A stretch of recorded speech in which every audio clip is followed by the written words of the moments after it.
दोस्तों, मुंबई का आज़ाद मैदान वही मैदान जहां 5 दिसंबर को महायुति के 3 दिग्गजों देवेंद्र फडणवीस, अजित पवार और एकनाथ शिंदे ने शपथ लेकर नए सिरे से राजनीतिक इनिंग्स की शुरुआत की। देवेंद्र महाराष्ट्र के नए मुख्यमंत्री बने, वही अजित और एकनाथ शिंदे ने इस राज्य के मुख्यमंत्री के रूप में शपथ ली। आज़ाद मैदान आजकल राजनीतिक रैलियों या कार्यक्रमों के लिए फेमस हो चुका है, लेकिन यही मैदान क्रिकेट जगत के कई ऐतिहासिक पलों का गवाह बन चुका है। दोस्तों, बात है साल 1988 की। इसी मैदान पर रमाकांत आचरेकर के 2 शिष्यों ने ऐसा प्रदर्शन किया था जिसकी गूंज पूरे क्रिकेट जगत में सुनने को मिलती थी। दरअसल उस साल 23-25 फरवरी के दौरान आज़ाद मैदान पर हैरिस शील्ड का सेमीफाइनल मुकाबला खेला गया था। उस मुकाबले में सचिन तेंदुलकर और विनोद कांबली ने शारदाश्रम विद्या मंदिर टीम की ओर से सेंट जेवियर हाई स्कूल के खिलाफ नाबाद 664 रनों की अविश्वसनीय साझेदारी की थी। दोस्तों, इस पार्टनरशिप के दौरान सचिन ने 326 और विनोद कांबली ने 349 रनों की नाबाद पारी खेली थी। तब क्रिकेट के किसी भी आयु वर्ग में किसी क्रिकेट के लिए ये सबसे बड़ी पार्टनरशिप थी। सचिन और कांबली ने ऑस्ट्रेलिया खिलाड़ियों टी पल्टन और एन रिपन के बनाए गए 641 रनों के रिकॉर्ड को तोड़ दिया था। खास बात यह कि उस मैच में कांबली ने गेंद से भी जलवा दिखाया और 36 रन पर 6 विकेट झटके थे। दोस्तों, ये महा साझेदारी सचिन और कांबली के क्रिकेट करियर के लिए एक टर्निंग पॉइंट रही थी। उस पार्टनरशिप ने मुंबई और भारतीय टीमों में दोनों खिलाड़ियों को चयन का रास्ता आसान बना दिया। सचिन ने तो अगले साल ही 1989 में पाकिस्तान के खिलाफ कराची टेस्ट के जरिए इंटरनेशनल डेब्यू करने में सफल रहे। तब सचिन की उम्र मात्र 16 साल 205 दिन थी, जबकि उनके जिगरी दोस्त कांबली को थोड़ा इंतजार करना पड़ा। कांबली ने अक्टूबर 1951 में पाकिस्तान के खिलाफ शारजाह के मैदान पर अपना वनडे डेब्यू खेला था, जबकि फरवरी 1993 में इंग्लैंड के खिलाफ एडन गार्नेस में अपने करियर का पहला टेस्ट शतक भी जमाया था। उस समय कांबली की आयु 18 साल थी।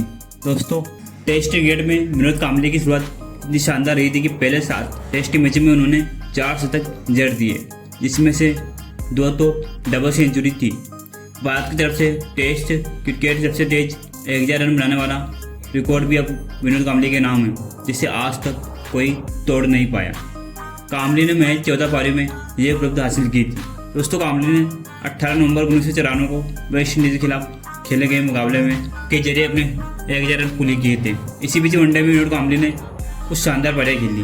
उन्होंने अपने 21वें जन्मदिन पर वनडे इंटरनेशनल मैच में शतक जमाकर खास उपलब्धि हासिल की। उन्होंने जयपुर में इंग्लैंड के खिलाफ नाबाद 100 रन की पारी खेली।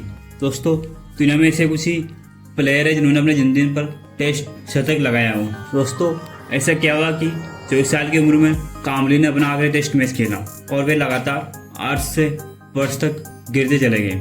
मोहनी टीम से तो वे लगातार बाहर अंदर बाहर होते चले गए। दोस्तों, आपको आगे बताते हैं। दोस्तों, शुरुआती मैच में बल्ले से दासू प्रदर्शन करने वाले विनोद कांबली रातों रात सुर्खियों में आ गए। सचिन तेंदुलकर की तरह ही उन्हें टीम इंडिया का अगला स्टार कहा जाने लगा। हालांकि समय के साथ साथ कांबली की किस्मत में जबरदस्त बदलाव हुआ। जहाँ सचिन ने इंटरनेशनल क्रिकेट में रनों का अंबार लगा दिया, वहीं कांबली का इंटरनेशनल क्रिकेट अर्श से पर्स पर आ गया। जब एक बार कांबली टीम से निकल गए तो उन्हें वापस लौटने के लिए काफ़ी संघर्ष करना पड़ा। वे अपना पुराना फॉर्म वापस नहीं ला पाए। विनोद कांबली ने 9 बार भारत की वनडे टीम में कमबैक किया, मगर टेस्ट क्रिकेट में वो जाकर भी वापसी नहीं कर पाए। जहां उन्होंने शुरुआती मैचों में रनों का अंबार लगाया, कांबली ने अपना आखिरी टेस्ट मैच नवंबर 1995 में न्यूजीलैंड के खिलाफ खेला। तब उनकी उम्र मात्र 24 साल की थी। दोस्तों, कांबली एक आकर्षक स्ट्रोक प्लेयर रहे। आप इसे इस बात से समझ सकते हैं कि रणजी ट्रॉफी में उन्होंने अपनी पहली गेंद पर छक्का जड़ दिया था। स्पिनर्स के खिलाफ उनका फुटवर्क शानदार रहा। उन्होंने एक बार शेन वॉर्न के एक ओवर में 22 रन जड़ दिए थे। हालांकि कांबली अक्सर शॉर्ट गेंदों के खिलाफ फंस जाते थे और अपनी क्रिकेटिंग करियर के जल्द बदल होने का एक कारक यह भी था कि उन्होंने अपनी कमजोरी पर काम नहीं किया। दोस्तों, अक्टूबर 2000 के बाद विनोद कांबली को भारत की वनडे टीम में नहीं चुना गया।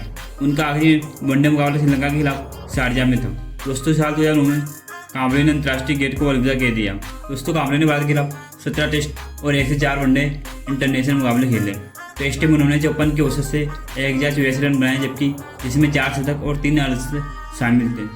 वही वनडे इंटरनेशनल मैच में उन्होंने 32.59 के औसत से 2477 रन बनाए, जिसमें 2 शतक 14 अर्धशतक शामिल थे। दोस्तों, आज हमें काम्बली की ज़िंदगी काफ़ी सीख देती है। हम सभी को उनसे एक बात सीखनी चाहिए कि आप में टैलेंट कितना भी हो, लेकिन यदि अनुशासन नहीं है तो आपकी ज़िंदगी भी पटरी से उतर सकती है। दोस्तों, ये किस्मत का खेल ही कहेंगे कि शुरुआती 7 मैच में 4 टेस्ट जड़ने वाला प्लेयर आज बड़ी मुश्किलों से अपनी ज़िंदगी काट रहा है। दोस्तों, जहाँ सचिन तेंदुलकर लगातार मेहनत करके अपनी लय को बरकरार रखे हुए थे, वही विनोद काम्बली, जिनको किस्मत ने इतना बड़ा चांस दिया कि उन्होंने शुरुआती 14 मैचों में ही 1000 रन बना दिए, वह अपनी लय को बरकरार नहीं रख पाए। जबकि उनके शुरुआती दिनों में ऐसे दिन भी आए कि उन्होंने प्रैक्टिस करना छोड़ दिया, मेहनत करना छोड़ दिया, डायरेक्ट उठते और मैदान पर ही क्रिकेट खेलते। दोस्तों, यही सबसे बड़ा कारण था कि जिस खिलाड़ी ने 18 साल की उम्र में डेब्यू किया, उन्होंने 24 साल की उम्र के बाद किसी भी टेस्ट मैच को खेलने का मौका नहीं मिला। दोस्तों, अगर विराट कोहली अपनी स्किल्स पर, अपनी कमजोरियों पर और अपने आप पर काम करते, मेहनत करके अपने आप को और बेहतर बनाते, तो शायद जो नाम सचिन तेंदुलकर आगे लगता है द ग्रेट, वह नाम आज उनके आगे लगा होता। दोस्तों, विनोद काम्बली उन खिलाड़ियों में से एक है जिनको ज़िंदगी से एक तोहफा मिला था, वो टैलेंट का। वो चाहते तो अपनी ज़िंदगी को बहुत आगे ले जा सकते थे, लेकिन अपनी अय्यासियों और गलत आदतों और अपनी अनुशासनहीन ज़िंदगी के चलते वे अर्श से फर्श पर आ गए। दोस्तों, जहाँ विनोद काम्बली की ज़िंदगी हमें अर्श से फर्श पर दिखती है, वहीं सचिन तेंदुलकर की ज़िंदगी फर्श से अर्श पर दिखाई देती है। सचिन तेंदुलकर शुरुआती मैचों में फेल हो गए थे, लेकिन उन्होंने अपनी फेलियरता को अपने ऊपर हावी नहीं होने दिया और लगातार अपनी कामियों पर काम करते रहे।